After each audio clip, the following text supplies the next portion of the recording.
Good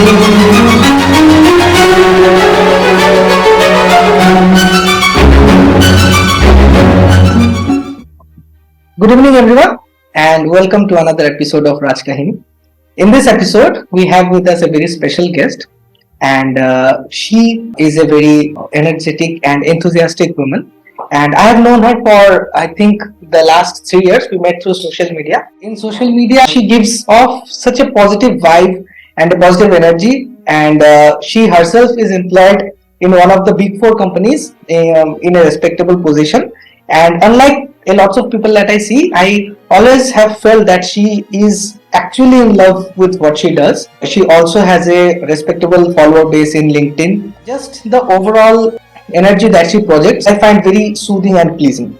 So I thought that in this podcast I should invite her, because this podcast is always about the happy things and the ways you can take your life in a more positive way. So on that note, let's welcome Mrs. Nabamita. Nabamita, welcome to the show. Thank you, Rajeshri. I think this is the best introduction I've ever received, and I feel so happy about this. I mean, thank you so much for considering me as a guest on your show. And you know, I have been a fan of yours, right? I mean, I was a fan waiting for your reply in Quora, if you remember. And then once after, I think many months, you replied to me, and and now I am a guest in your show. It has been a very what should I say, symbiotic relationship that we shared.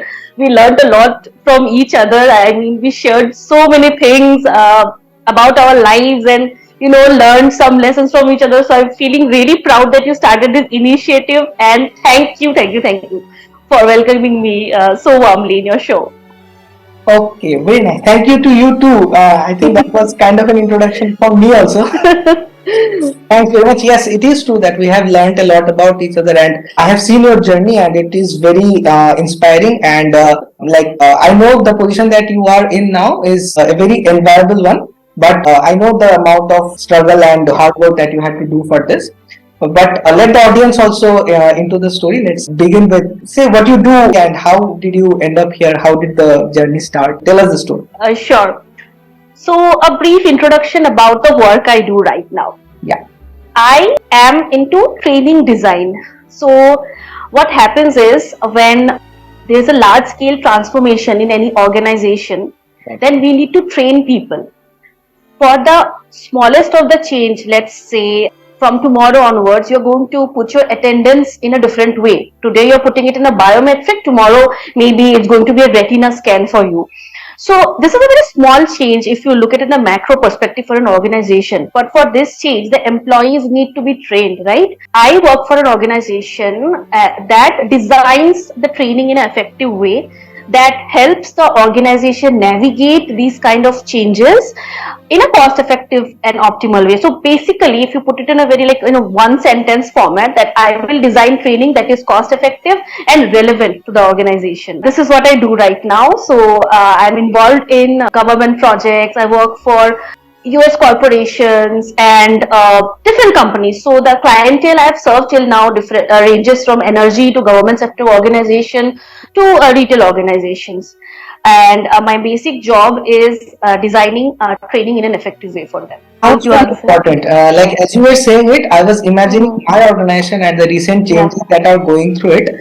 Considering that I work in an organization where there are a lot of aged people, older people who are not in tune with the computer and network, internet that much. I believe it's a very important thing that even the small things that to us it may not seem to be such a big issue, it becomes a very big problem for them, including very basic things like claiming your tour or updating your attendance or even claiming your medical reports.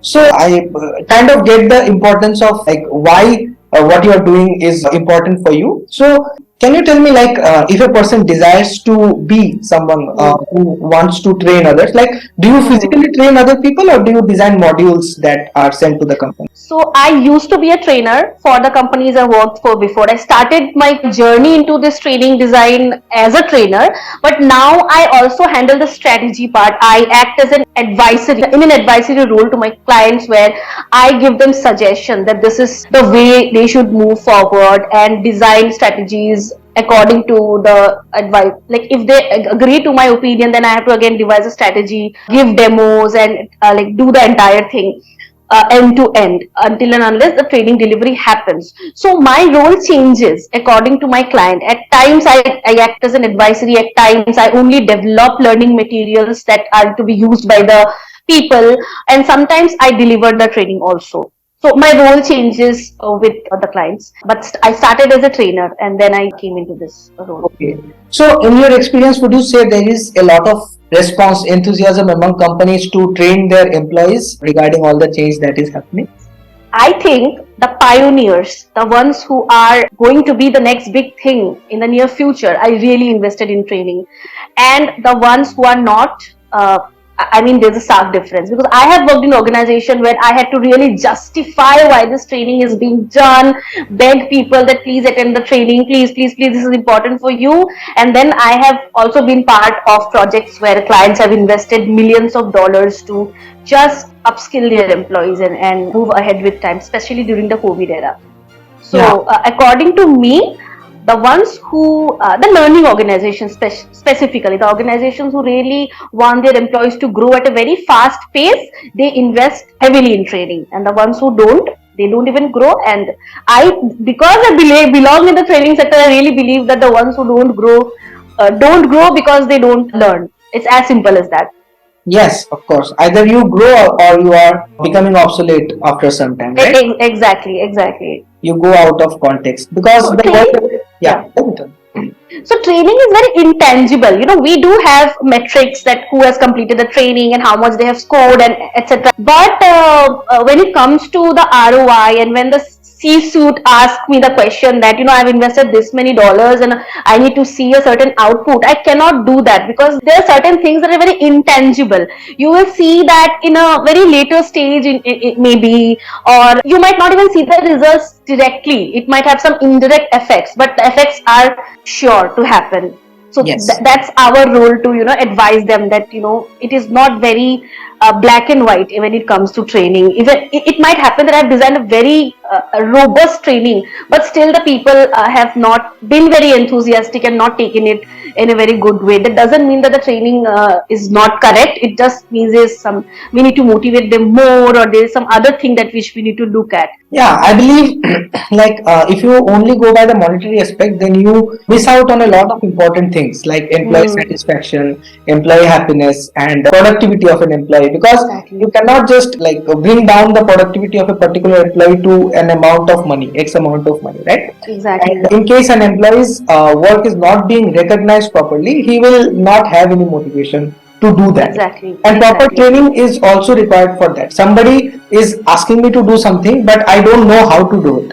So Exactly. yeah, that makes an employee just angry, and he just like does not like his job that much. So Because yeah, yeah. no, please continue.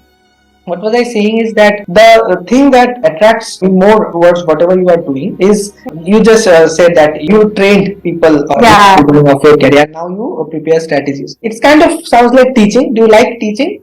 Do you like to like impart the knowledge? I think so. I mean, I'm not very sure about this answer because what I like the most about is when the participants come up to me and tell me that, man, your session was so amazing, I learned something from you, and they remember me after many days have passed and I'm just going to one store and they tell me, oh my god, this is the ma'am, she taught me something. So I like that part. But when I'm training people and they don't listen to me, so I think I don't have that patience level like a teacher. So yeah, I do like the outcome of it. That's for sure. And also, I have been an introvert, and training people is like, you know, in front of 200 people or maybe 100 people, you have to train them, you have to talk to them. So And they're adults, right? And they're adults. yeah, and they're mostly more older than you. So Yeah, so it kind of started because I wanted to push myself out of my comfort zone. So I want to be honest here, I did not like it at all, but I wanted to push myself, and I wanted to see what is beyond. So when I started training, then I realized that it's not just only about training people. There's so much to do before. There's something called training logistics, where you prepare the environment where they are supposed to train, and specifically if it's a technological training, you have to prepare the environment where they're going to train, you have to stage the data, you have to ensure that everything is correct, you have to send out calendar invites, send them reminders so that they come. These things are very small things, but they fall under training logistics. Then there is the strategy part. So when I delved into training people, then I realized all these things, and then it all came together as to what I love doing the most. So obviously I am more interested in the strategy part, but when it comes to training people, initially I did not like it, but right now I know it's a part of my job. And since I have received so many nice, there's so many nice memories, and still people remember me, so I feel like I'm someone who does it in a good way. That's why people remember me, so I've started liking it now. Yeah, you must be an amazing teacher, because like people just don't give you compliments for nothing, right? That's true. Especially. So, like, tell me, as a boss, nowadays I'm also a boss. There are people working under me. Oh, amazing. Yeah. So, how do you kind of motivate someone to pursue a particular course in which the employee, everybody is overworked nowadays, right? So, you have to pull him out of his regular work and Yes. put him into the training module. Or tell me something. Are these training modules mostly online and about like technology, or are there other like physical aspects of the training also? Yeah, there are physical aspects. So as you said that nobody likes to attend a 4-hour training. They will ask, the first question is that I have to do my 9 hours of work, then I have to attend your training also. What's in it for me? That's the biggest question they ask. So first of all, what I like to do here is get a buy-in from their senior managers. I mean, I want my employees to do the training. So there is someone above me also, right? So I would want a communication to be sent through them that, listen, this is very important for the, maybe a CEO, CFO sending out this message, reiterating the message, which I am also telling them. Let's say I have a team of 5 members, I'm telling them constantly that you need to attend this training and all, and they're not listening to me. But suddenly, CEO sends out an email saying that this is a crucial thing we need to do, and our organization really stands for this. So it is a very small thing, but it might impact them. Add some weight, right? Add some weight, and also I have to understand why they don't want to do the training. So it is also a difference of the generation. So now Gen Z, if I'm the Gen Z has made its professional debut into the workforce right now, and they will not be sitting for a 4 hours classroom training at all, and they want choices. So they would ask me the question that, can I get a copy of this so that I can look at it only? Can I just have a video of this so that I can look at it on my phone? Because they are very addicted to their phone, right? So in that way, we are changing the modalities of the learning. It's not a classroom session anymore. It is changing in a very fast pace. So we have something called micro learning, where the learning is chunked into small videos. You can say like Instagram Reels, so that the Gen Z can just scroll and learn. Okay. TikTok of training. Then we have learning websites where like learning on demand. Suppose a Gen Z is working and he or she doesn't know what to do. They will just go into the website and search how to do this, and we will have a document which will outline the entire process. So this is all done by the training department right now, and these are the strategies we also advise our clients. So recently, a client of mine, I was very angry because I was not being allowed to do a lot of innovative things that I want to do. And I was discussing with my senior leader that why is it happening, the world is increasing at such a faster pace, and I'm still creating this PowerPoint documents for these people. And my senior leader, they said a very nice thing that we have to think about the audience. So the audience of this course was someone who did not know how to use phones, and they did not have computers. They were floor workers basically. So now if I create an augmented reality course where you'd have to wear VR goggles and look at, they won't be able to do that. So I have to give them what they want. So this is the way we change according to the audience group and depending upon a lot of factors, for sure. I get it. So, in relation to this, is there a lot of pressure in your job? How long do you have to work every day? How many hours? Yes. So, my organization is amazing. Okay. So, there might be times when I have to, stretch a little. But then there are also days when I get time to relax. I get time to take PTOs. I have the I own my well-being actually in my organization. So if I tell anybody that, hey, I'm feeling overwhelmed, I need support, I need additional resources to help me out with, or I just need to take a day off without any reason, I have the ability to do that in my organization. So yes, at times I need to work very hard, but I also know that I will be adequately compensated in terms of PTOs or lighter days ahead. So that helps keeps me going actually in my work. Yeah, that is very rare for someone to say that they actually like their company, like in all honesty. So you have worked in a different organization before coming Yeah. here, right? So Mm-hmm. tell me, as someone who owns an organization, what can Yeah. a person or an owner do to ensure that their employees enjoy this kind of like a cycle of relief and pressure? And it's not just constant relief because that would hamper productivity, but it's not also constant pressure. What all steps that you have seen that is kind of innovative and you came to know that okay, this can also be done, like this is a good way. Yeah. I think it should start from the top. And this is a culture issue, I'd be very honest with you, because we all have leave policy and everything is in an organization, everything is in their resources.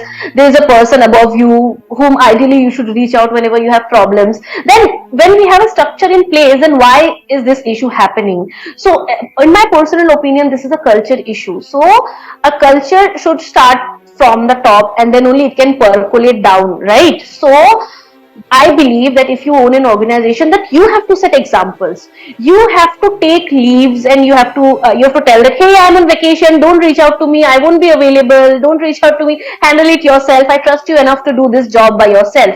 If my CEO says this thing to my senior leader, he or she will also have that. It will get imbibed in them, and then they will also do the same thing. It's like a cycle. So I learned this when I came to my organization for the first time. It was a shock to me. I still remember I missed a meeting, and I sent an apology mail to my senior leader because that was a culture I was like I had grown in, very scared. Oh my God, what is going to happen next? Then I got a mail from my senior leader saying that I apologize for setting this ad hoc meeting. I know this is not the usual time we meet, and you might be away for any personal work of yours. So I apologize. That stayed with me, and when I am going to be that person, I am also going to do the same thing to my team, right? So this is how a culture is set. So it has to be from the top, and they have to take conscious leave. They have to trust the team member. We have seen so many reels, right, when they say that some or the other excuse they will give, that and take leaves. It should not be like that. I'm just taking leave. I don't. There are some cultures in companies in which people actually feel guilty about taking leaves or taking. Yeah. So Exactly. I believe it's more in India because there is lot of competition among people and there is labor is very cheap. So people are always worried about whether I will get missed on something. true. Yeah. Absolutely. So, yeah, but of course, what you said, it's so necessary nowadays because, like most people that I meet and talk with, and also in various surveys, it has come out that they are just depressed with their jobs.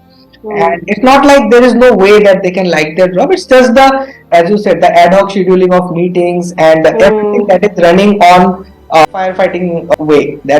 This is the thing that you have to do on emergency. This is something that you have to do on emergency basis. Nobody sends an email and writes that this is not urgent. Please do it in your own time. So everybody and everything is urgent. So that brings me on to my next question. Since you are in a field that is related to design, so do you believe that the recent technological advances in artificial intelligence that has people have said that it will threaten a lot of fields? So do you think that your field can also be replaced, or I'll say that there are two ways of thinking about it. Either it can be augmented by AI, which means that AI helps you in your job, or there are ways to think in which it actually replaces you or like your department as the employee. So do you think that is going to happen anytime soon, or when do you think that happens? My job is the one which will be augmented by AI. That's what I feel, because I've already been dabbling with a lot of things related to AI, and I feel a lot of my tasks are going to be automated. And it's not that I'm going to be replaced, it's just that AI is going to help me do the tasks better. Yes. So I have to understand it first, and I have to be the master of it, so that I can do those tasks better. Like how computers came, right? So we all had to learn computers, and then we started working on computers, and our jobs changed that way. So my role is also going to change drastically. Right now, I am being a training advisor. I will still be a training advisor to organizations, and I'll help them how we can incorporate AI into the trainings and how we can utilize AI to provide better trainings to the employee. But for that, I would need to know how AI can improve training. So that's what I'm doing right now, currently upskilling myself. And still my knowledge is very limited, but till now what I've seen is that I personally feel every job is something that is going to be augmented by AI. So right now is the high time to get ourselves acquainted with this technology, understand how it is going to impact the work we are going to do. So then only we can become the masters of it, and we will not be left behind. I think the Darwin's theory is again going to be at play here, survival of the fittest. So right now we have to do that we have to be very adapt with whatever is happening. But also I feel like there are different stages of AI, and right now we are in the stage where AI is still not mimicking human intelligence. AI is still doing what we are asking it to do. And I don't know when it is going to happen, like how we see in movies when AI is also going to become superhuman and going to mimic human intelligence. But we will cross that bridge when we come to it. Right now I think it's all good. But yeah, I'm a very vocal about learning and upskilling oneself with time. And after COVID, I think the learning pace has accelerated a lot. So my advice to everyone would be to stay being tuned to what is happening in the AI world, to be for sure. Of course, it's not possible to not know what's happening, right? Because it's everywhere. And Exactly. the focal point that you are talking about, it's actually called AGI, and artificial Exactly. general Yeah. intelligence. Yeah, how Intelligence. AI does something specific, at that time it will do like in general tasks also. So Yeah. since you are in this field, I want to ask you. I'm interested to know, like, are Mhm. companies interested in AI first? I think they are interested, but my question is, are people, are the organizations overdoing it? Like, because just because there is this hawa of AI, a company that does not actually need that much of AI, and its work is not that complicated. Still, it's just for the sake of, everybody is speaking, so I should also invest something in it. Are they doing it? Do you feel like people, some are overdoing it? No, I don't feel like that, because there's something called ethics in AI, and that's a huge concern for organizations, because of the data that we're going to use. We have to feed certain data to AI, and then only AI generates responses. So I would say it's the opposite. Organizations are really skeptical of the data part, the data and confidentiality part. So right now, a lot of things are going on in the ethical part. I think there is this committee, I don't remember the name, which monitors how much, like, what are the consequences, implications, and it's still in a very nascent stages. But personally, I feel that they are not overdoing it. In fact, they are scared, and they are seeking guidance on how to have a robust structure which is long term and feasible, and also does not violate any ethical policies. I don't think so that it's being overdone. In fact, I think it will take a lot of time for people to get on board with the entire AI thing. Yeah. So, in maximum organizations, especially Indian organizations, where there is a lot of hierarchy, we will find that, be it a government organization or private organization, there are a lot of, I said, aged people in the higher positions, right? And it's like very difficult to make them understand what AI is, especially, and in general technology, and what AI is, because they are not familiar with programming and running a code, and what data actually means, what is a useful data, and all the things, as a trainer, how do you negotiate this thing, that to make them understand the importance of AI without them getting like very much paranoid about it? Scared, paranoid, yeah. So I don't mean to be condescending or demeaning to any organization, but what I have seen is government organizations, or specifically Indian organizations, are way behind when it comes to technology, Rajashri. Right now, the question you're asking is about AI, but I feel like simple technological transformation are also not happening right now in many organizations. We are still in a pen and paper mode in many organizations. So I think there can't be a leap from pen and paper mode to AI. So they have to come at least transform in a linear way. So first they have to Go change the digital. pen and paper mode and go digital and then think about AI. So even when I joined this organization, I was so shocked and I felt so bad for my own country because I am here supplying everything to the foreign countries, right? I have been a part of. I have worked with Canadian. Countries, US countries.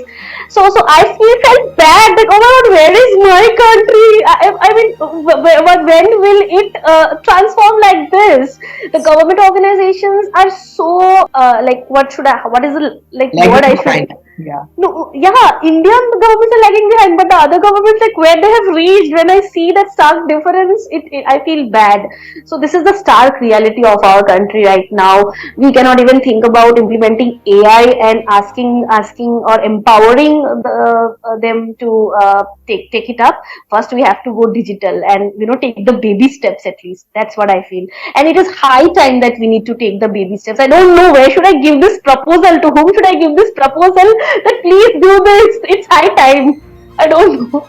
Please let me know if you have somebody in mind. I think So it pains me. like our companies, Indian Yeah. in India, they have Mm-hmm. adopted whatever bad consequences there can be of technology. I won't say bad, but time wasting technologies. Like earlier, there used to be physical meetings, so there was like little wastage of time. Now there is Yeah. Teams, so everybody can just join and just keep repeating, "Am I audible? Am I audible?" And please mute your mic. We have Yeah. reached that stage. But you are right. I have seen that people don't even use the basic tools. Like nobody uses a Mm. calendar that I know of, and Yeah. nobody is just sharing an Excel spreadsheet and inputting their data in it. So Yeah. even for these basic things, they have to meet people face to face, or they have to write a pen and paper note. Mm. So I realized, I understand where you are coming from, but the thing is that our like structure of the country is such a huge, it has such a huge inertia that it's very difficult to transform the whole thing into a whole new different way, right? Exactly. So, and there is so much issue of cybersecurity also, because our Mm. firewalls and antivirus infrastructure is so bad that even if you want to progress a little bit, there will come a time when you will be so afraid of the data being stolen or used in a bad way. Yeah. And even now it happens. From time to time, we come to know about our Aadhaar details have been leaked and our phone numbers have been Exactly. compromised. And I think everybody gets these kind of spam messages, ki, Mm. do this, do that, and those companies actually get our data, and from there they can get it. Okay, so we went a little bit off Exactly. topic, but let's come back to you.